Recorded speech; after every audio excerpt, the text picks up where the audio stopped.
জয়ের হাসি চেলসির মুখে। লন্ডন ডার্বিতে প্রতিবেশী ফুলহামকে হারিয়ে টানা দ্বিতীয় জয় তুলে নিল ব্লুজরা।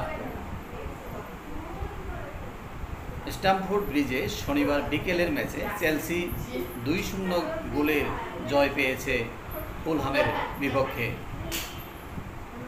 প্রথমার্ধের যোগ করা সময়ের 9 মিনিটে আর্জেন্টাইন মিডফিল্ডার এনজো ফার্নান্দেজের কর্নার থেকে দারুণ হেডে গোল করেন ব্রাজিলিয়ান ফরোয়ার্ড জোয়াও পেদ্রো। প্রতিযোগিতামূলক ফুটবলে সবশেষ 5 ম্যাচে এটি তার পঞ্চম গোল। যদিও এর আগে ফুলহামের একটি গোল VAR এর সিদ্ধান্তে বাতিল হয়ে যায়। দ্বিতীয়ার্ধে ফের বিতর্ক। এবার ফুলহামের রায়ান সেসেনিয়নের হ্যান্ডবলের কারণে পেনাল্টি দেন রেফারি। স্পট কিক থেকে গোল করে ব্যবধান দ্বিগুণ করেন এনজো ফার্নান্দেজ। ম্যাচে তখন 56 মিনিট। শেষ পর্যন্ত 2-0 গোলের জয় নিয়ে মাঠ ছাড়ে চেলসি।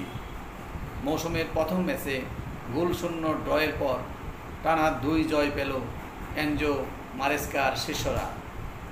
3 ম্যাচে তাদের সংগ্রহ 7 পয়েন্ট। অন্যদিকে 3 ম্যাচ খেলে এখনও জয় বঞ্চিত ফুলহাম। লন্ডন ডার্বিতে চেলসির জয় সমর্থকদের জন্য দারুণ এক সপ্তাহান্ত উপহার। ভিডিওটি ভালো লাগলে লাইক করবেন, কমেন্ট করবেন এবং শেয়ার করে দিবেন অপরকে জানার জন্য।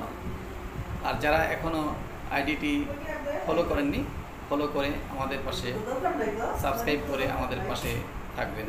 ধন্যবাদ সবাইকে।